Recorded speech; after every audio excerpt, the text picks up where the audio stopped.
Welcome to the deep dive. I want you to start by doing something that might be a bit uncomfortable today. Oh boy.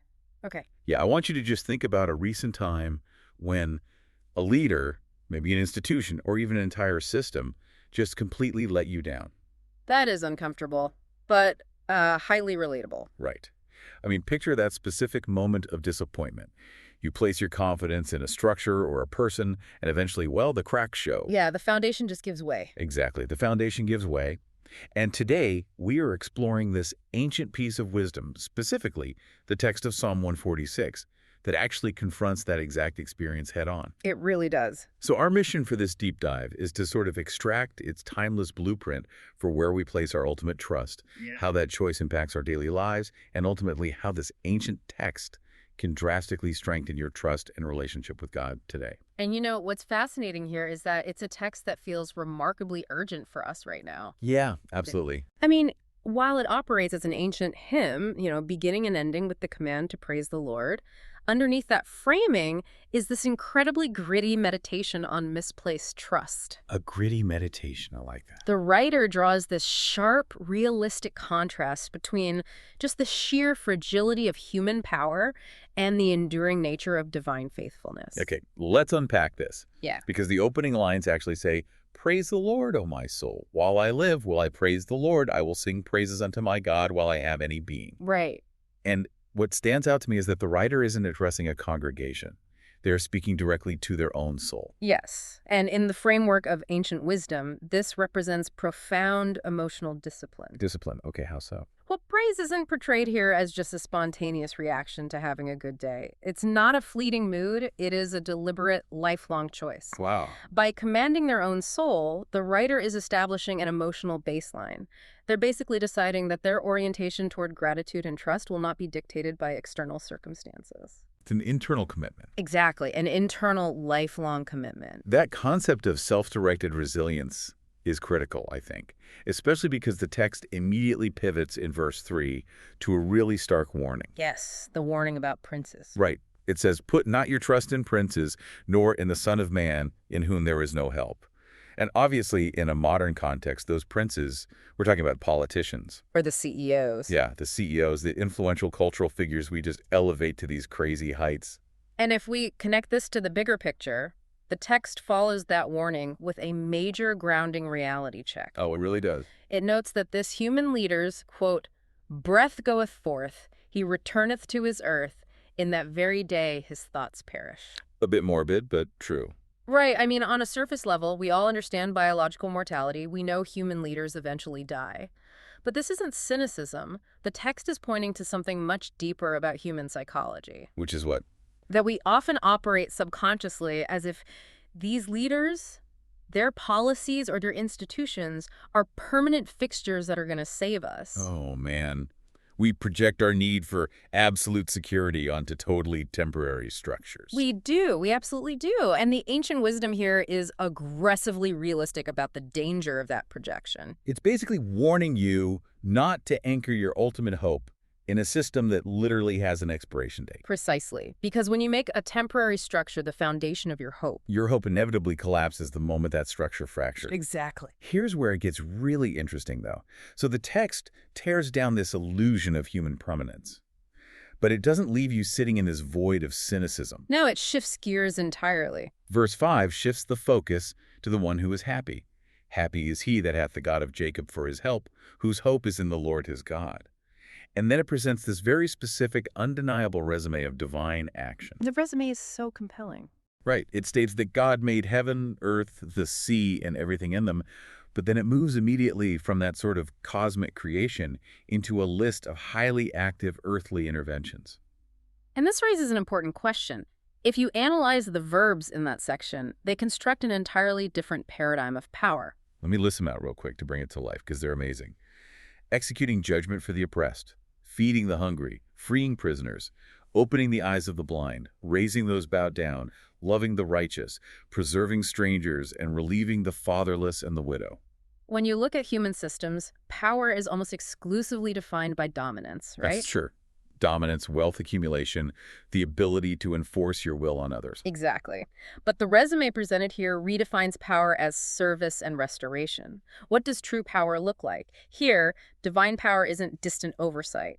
It is active compassion. Active compassion. Authority is measured by how it treats the most powerless members of society. And the text concludes this contrast in verse 10 by stating simply, "The Lord shall reign forever." While human systems rotate and shift, God's authority remains constant.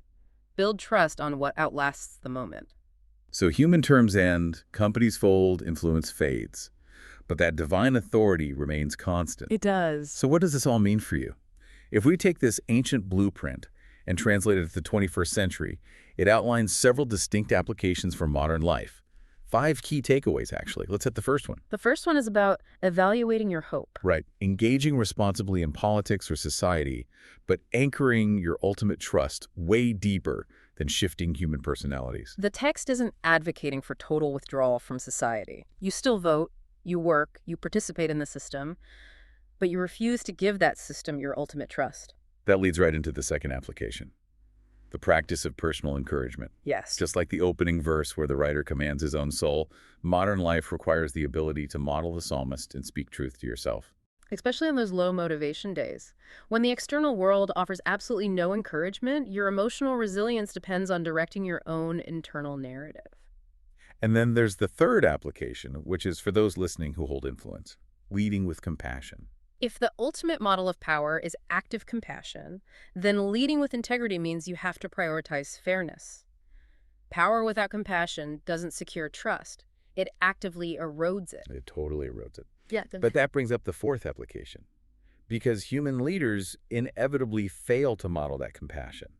So how do we guard against disillusionment? You have to reframe your expectations. Disillusionment is the byproduct of misplaced expectations. So it's true. When you internalize the fragility of human systems, a leader's failure might cause disappointment, sure, but it doesn't trigger an existential crisis. Because your foundational hope was never resting on their perfection in the first place. Exactly. Which frees you up for the fifth and final application, aligning with justice. Yes, recognizing that modern faith reflects a profound social responsibility to care for the marginalized. The divine is actively described as caring for the oppressed, the hungry, the marginalized, the foreigner.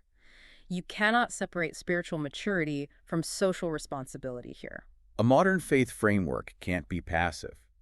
It must reflect a tangible concern for human dignity. The social and the spiritual are completely intertwined. You can't claim an alignment with this divine nature while ignoring the exact demographics the text says God is actively preserving. We've covered the ancient text and these 5 modern applications fairly briskly because, honestly, the real weight of this ancient wisdom lies in its implications. Right. I want to spend the rest of our time exploring the profound psychological and relational shifts that happen when you actually internalize this blueprint. Let's start with the human element. Let's do it. If we take the command, "Put not your trust in princes," seriously, what happens to our interpersonal dynamics? It initiates a massive psychological unburdening. Just think about the sheer volume of pressure we place on the people around us. Oh, it's immense. We expect our political candidates to be flawless moral compasses. We expect our spouses or partners to fulfill every single emotional need. We expect our employers to provide unshakable financial and personal security. We treat them as if they have infinite capacity. We project a demand for divine perfection onto human beings. And the text plainly states that humans are inherently fragile. Their thoughts perish. Their capacity is limited. When we refuse to accept that limitation, our relationships just become a trap of perpetual disappointment. We are essentially waiting for people to fail at being the saviors they were never equipped to be. That is exactly it. So the disappointment we feel when an institution or a person fails us, it isn't always just about their specific mistake. Sometimes we are mourning the collapse of our own illusion. We are mourning the permanence we thought they provided, and that is the core of the trauma of misplaced trust. Wow. But by recognizing human fragility, you grant people the permission to be human. You remove the crushing weight of ultimate trust from their shoulders. And paradoxically, expecting less perfection from people allows you to cultivate much healthier relationships with them. Because you aren't reacting to their mistakes as if the world is ending. Right. You can engage with a flawed system without your entire worldview shattering. You can respect a leader's strengths while anticipating their blind spots. You can forgive a partner's shortcomings because you no longer require them to be your absolute foundation. The illusion of perfection is gone, which means disillusionment loses its grip on you. Exactly. So if we successfully clear the stage of these human princes competing for our ultimate trust, that trust has to be redirected somewhere. Yes, it does. This brings us to the core of how this text strengthens a person's relationship with God. Why is this specific description of the divine so effective at building unshakable trust? It relies on a breathtaking juxtaposition of scale. Look at the progression in the text. Verse 6 introduces the maker of heaven, earth, the sea, and all that is in them. That is infinite cosmic scale. It is an entity of such vast power that it borders on the incomprehensible.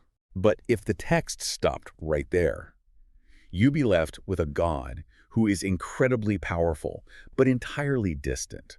You know, a supreme architect who built the universe and then just stepped back to watch it run. And it is very difficult to build intimate trust with an architect who is light years away. Right. But the text does not stop at the cosmic scale. It immediately pivots to the hypopersonal. Yes. The exact same entity that carved out the oceans is the one who bends down to open the eyes of the blind. The architect of the galaxies is paying meticulous attention to the stranger, the widow, and the fatherless. The imagery of raising those who are bowed down is particularly striking to me. How so? Well, when you think about what it means to be bowed down in a modern context, Yeah. it isn't always literal. It is the physical posture of exhaustion. Yes. It is the person walking into work carrying the invisible weight of severe anxiety or burnout or grief. They were practically bent over under the pressure of just existing.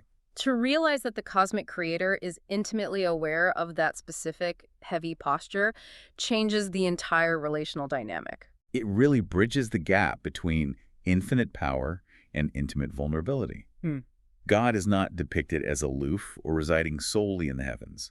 The divine presence is located right in the trenches of human suffering. So if you are listening to this right now and you identify with one of those vulnerable categories, if you feel marginalized in your community, if you are spiritually or physically hungry, If you feel imprisoned by an addiction or a circumstance, or if you are simply bowed down under the stress of your current life. the text is declaring that you are the specific focus of divine attention. It completely dismantles the fear that you are overlooked. I love that. It dismantles the fear that you were overlooked. When you genuinely internalize that the eternal God is attending to the fragile, painful details of your life, it transforms your spiritual posture from distant reverence to intimate reliance. You stop trying to earn the attention of a distant deity and start trusting the active compassion that is already present. But how does someone practically execute that shift? I mean, it is one thing to understand the poetry of Psalm 146 intellectually, but if someone is sitting in traffic right now, realizing their trust is completely tangled up in their career or a volatile political landscape, how do they begin to untangle it? It requires a rigorous internal audit. You have to evaluate the architecture of your own confidence. Okay, an internal audit, what does that look like? Well, when a major shift happens at your company, or an election doesn't go your way, or a mentor lets you down, what is the depth of your reaction? Are you just disappointed or are you devastated? That's the key. If you are devastated, it is a strong indicator that you have built your house on the temporary sand of human promises rather than the bedrock of divine faithfulness. And untangling that involves recognizing the panic for what it is, right? A signal of misplaced trust. Yes. It takes practice to consciously redirect that panic, to remind your own soul, as the psalmist did, that human structures were always meant to be temporary. That requires asking yourself some very deliberate questions. Where are you placing your ultimate trust right now? When leaders inevitably disappoint you, does it destroy your peace, or do you have a foundation beneath that disappointment? And conversely, if you hold power, does your use of influence mirror the act of compassion described in the text? Those questions operate as a diagnostic tool for your spiritual and emotional infrastructure. They do. The journey outlined in this ancient wisdom is fundamentally about redirecting your gaze. Redirecting your gaze. It begins by looking inward to discipline the soul. It looks outward to recognize the fleeting nature of human authority. It looks upward to acknowledge cosmic power, and then it looks downward and around, right into the margins of society, to see where that divine power is actually at work. It is a profound recalibration of perspective. You realize that a relationship with God isn't built on ignoring the harsh realities of the world. No, not at all. It is built on facing those realities, facing the oppression, the hunger, the mortality of leaders, and choosing to anchor your hope in the only entity capable of eternal restoration. And that anchoring provides an incredible sense of stability. You are no longer tossed around by every cultural wave or institutional failure. You can advocate for justice, you can care for the vulnerable, and you can participate in human systems with a sense of calm, knowing that the ultimate outcome does not rest on human shoulders. It's a huge relief. As we bring this deep dive to a close, the enduring message from this exploration really boils down to 3 actionable imperatives for your life. First, praise intentionally. Direct your own soul. On the days when the external world offers chaos, establish your own emotional baseline through deliberate gratitude. Second, trust wisely. Accept the reality of human limitations. Agendas expire, influence fades, institutions crack. Do not crush the people in your life by demanding they be your ultimate foundation. And third, lead compassionately. The entity that holds the universe together utilizes that immense power to defend the vulnerable, to feed the hungry, and to lift up the exhausted. You are invited to reflect that exact same power in whatever sphere of influence you hold. It is an invitation to align your life with what is eternal. Notice where your reactions are tied to fragile systems.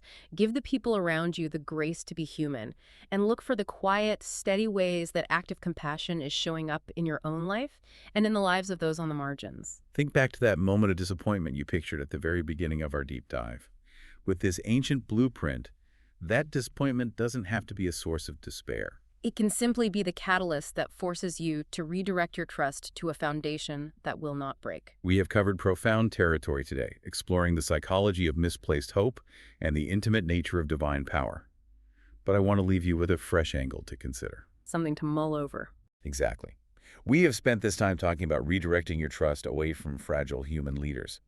But what happens when you are the prince in someone else's life? That's a great question. When you go to work or lead your family or influence your community tomorrow, how will you handle the people who are currently placing their fragile, ultimate trust in you? That is the true test of this wisdom. So as you step back into your day, I leave you with this final thought to carry with you. How will you apply this information in your life?